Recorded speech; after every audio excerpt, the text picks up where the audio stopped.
Fala, minha nação tricolor, sejam bem-vindos a mais um vídeo aqui no canal Meu Bahia. Eu sei que tá todo mundo sorrindo à toa. O Bahia venceu ontem na Arena Fonte Nova a equipe do Fluminense, saiu com vantagem nesse confronto de quartas de final da Copa do Brasil. No vídeo de hoje a gente vai falar um pouco sobre a partida de ontem, falar um pouco também sobre a coletiva do técnico Rogério Ceni. Ele revelou dois pontos muito importantes pra gente sobre a final da Copa do Nordeste e também sobre a situação envolvendo o meia Cauli, né? O Cauli que foi substituído ali no segundo tempo, foi direto pro vestiário, respondeu o torcedor, né, na treta, ficou na bronca. Então a gente vai falar sobre isso no vídeo de hoje. Já conto muito com o teu like aqui para você poder ajudar o canal e também o nome do Esporte Clube Bahia. Conto também com a tua participação aqui nos comentários, deixando a tua opinião sobre os assuntos que a gente vai tratar no vídeo de hoje. E não esquece de se inscrever no nosso canal se você ainda não for inscrito, para poder nos ajudar a chegar a 20 mil inscritos por aqui e você, torcedor, não perder nenhum conteúdo. Meu nome é José Victor, para quem ainda não me conhece, eu sou produtor de conteúdo aqui do Meu Bahia e também estudante de jornalismo. E vamos começar esse vídeo pra gente não perder tempo, falando também ainda um pouco mais sobre a partida de ontem. Bahia venceu a equipe do Fluminense por 1-0, jogando na Arena Fonte Nova. Um jogo muito difícil, um jogo muito equilibrado. O Fluminense, né, teve momentos em que foi melhor, o Bahia também teve momentos em que foi melhor. Um jogo muito equilibrado, parecia um 0-0 até o final, quando o Luciano Juba, o melhor lateral esquerdo em atividade no futebol brasileiro, resolveu pra gente, decidiu um passe espetacular do jogador de seleção brasileira Jean Lucas pro Juba decidir e fazer um resultado que é importantíssimo pensando no jogo da volta. Pensando no que foi o jogo, né, no equilíbrio que foi o jogo, eu acho que se a partida terminasse empatada 0-0, não seria absurdo nenhum dizer que foi o resultado justo pelo que as duas equipes produziram. O Fluminense foi muito bem, foi muito competitivo, e o Bahia também produziu, lutou, foi até o final, buscou o gol a todo momento, mesmo com dificuldades na partida. Se o jogo terminasse 0-0, não seria problema nenhum, justiça seja feita pelo que foi os 90 minutos. Mas ter jogadores desequilibrantes fazem a diferença, seja Eric Pulga, seja Jean Lucas ou seja Juba. A fase que esses dois em especial, né, o Jean Lucas e o Juba, estão vivendo é uma fase fantástica e ajuda a decidir jogos difíceis como o de ontem. O Jean Lucas no cruzamento, que foi sensacional, e o Juba na frieza para dominar aquela bola, para cortar o jogador do Fluminense e chutar para o gol. Contou com o desvio do Guga? Contou, mas o corte que ele dá, o domínio que ele dá é um jogador extra classe, é de um jogador que está numa fase muito boa, é um jogador muito bom, um jogador que, para mim, assim, quando a gente pega ali, sei lá, os top 3 melhores jogadores em atividade hoje no futebol brasileiro, com toda a certeza do mundo, o Luciano Juba vai estar nessa lista. Para mim, ao lado do Caio Jorge, são os dois melhores jogadores hoje em atividade no nosso futebol brasileiro e decidiu mais um jogo pra gente. Falando com vocês agora sobre o técnico Rogério Ceni, a sua coletiva de imprensa ontem no final do jogo, ele acabou falando sobre um tema muito importante que está se aproximando. A final da Copa do Nordeste, que vai acontecer na próxima data FIFA, né? Vão acontecer os jogos no dia 3 e 6 de setembro, e ele falou sobre a montagem do time para o jogo de ida lá em Aracaju, no Batistão. O Rogério Ceni revelou que o time do Bahia está no limite físico, e de fato está. O Bahia está com muitos problemas para montar a equipe, está com muitos jogadores desgastados, está com muitos jogadores lesionados. E a expectativa, segundo o próprio Rogério, é de que a gente veja um time muito diferente do que a gente está acostumado a ver no primeiro jogo da final da Copa do Nordeste. A tendência é que o Bahia utilize o time reserva mesclado com os garotos do Sub-20. E ele, inclusive, falou: eu confesso para vocês que eu estou trabalhando os meninos do Sub-20 porque eles vão precisar ir para o jogo, eles vão precisar jogar, seja começando a partida entre os titulares ou indo para o banco de reservas.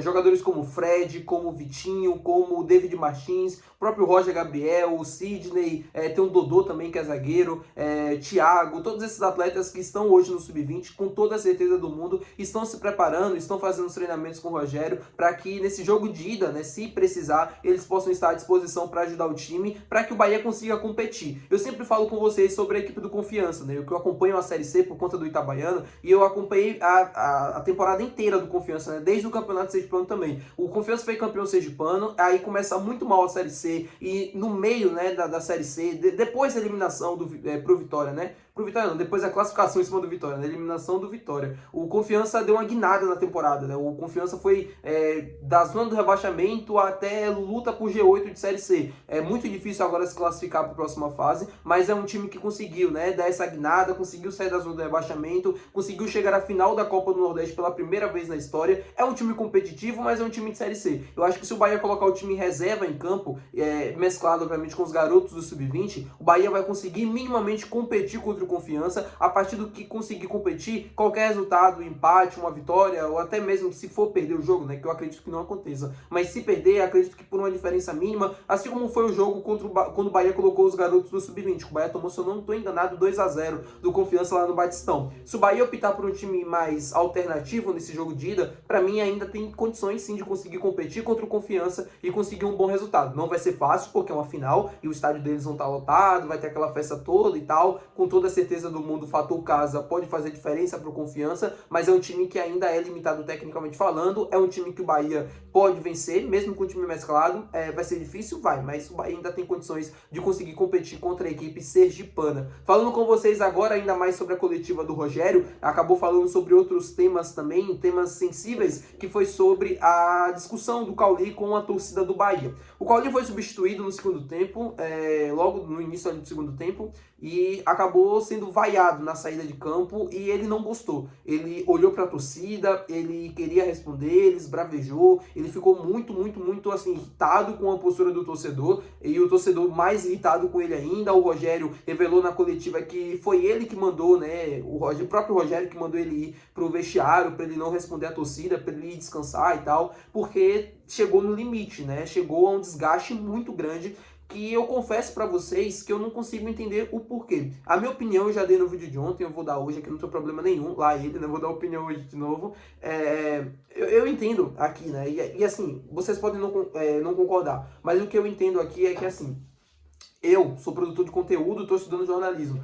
Outros jornalistas, seja na rádio, na TV, ou até mesmo aqui produzindo conteúdo, tem às vezes uma opinião contrária daquilo que fala. Só que o que ele fala é o que vende. Chegar aqui, falar mal do Cauli, dizer que a torcida estava certa e que a torcida tem que vaiar mesmo, que o jogador não tá jogando nada, que o jogador é um perna de pau, que não sei o que, é o que vende. É o que faz o torcedor clicar, é o que faz o torcedor dar o like, é o que faz o torcedor comentar aqui concordando. É isso que vende.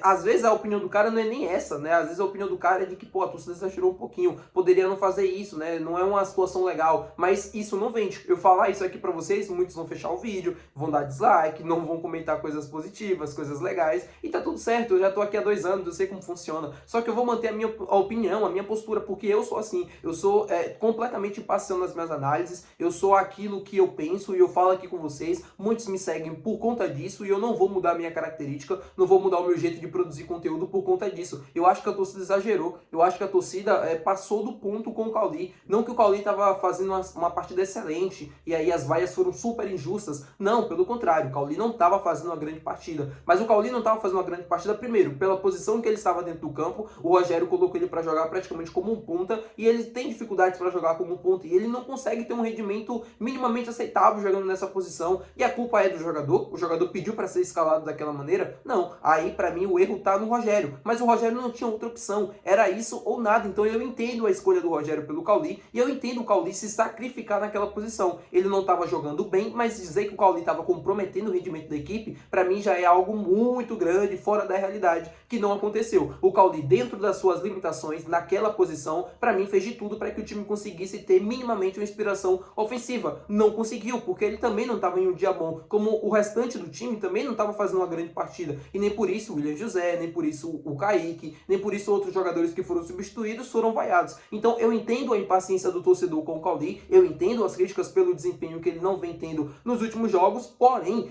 vaiar o jogador daquela maneira, hostilizar, ir pra cima, como se o cara fosse o pior jogador do mundo, eu não concordo com isso. Sabe o que pra mim fica aparecendo? É que em 2023 ele teve um super rendimento. É a partir do momento que ele não consegue apresentar o mesmo futebol, ou minimamente parecido com o que foi de 23, na temporada passada e nessa temporada, já vira um motivo pra ele ser vaiado. Se ele não fazer 10 super partidas, no próximo jogo ele já vai ser vaiado. Se ele fazer uma muito boa partida, mas no próximo jogo ele já tem um rendimento minimamente, né, assim, baixo, um desempenho ok, mas que não agrade todo mundo, que não apareça tanto, que não dê um gol, não faça um gol, né, não dê uma assistência, ele com toda a certeza do mundo vai ser vaiado. Então, é assim que funciona a torcida do Bahia. Eu acho que exagerou e eu mantenho a minha opinião, mas você que foi pro jogo, que pagou seu ingresso, que quis vaiar o Cauli, você faz o que você achar melhor, cada um tem sua opinião, cada um pensa da forma como quiser e tá tudo certo. Eu tô dando apenas a minha opinião, porque eu falei no vídeo de ontem, isso desgasta o emocional do jogador, desgasta a relação dele com o clube e a gente perde um jogador importante no momento que a gente não pode repor. Se o Cauli sair agora do Bahia, quem é que vai chegar?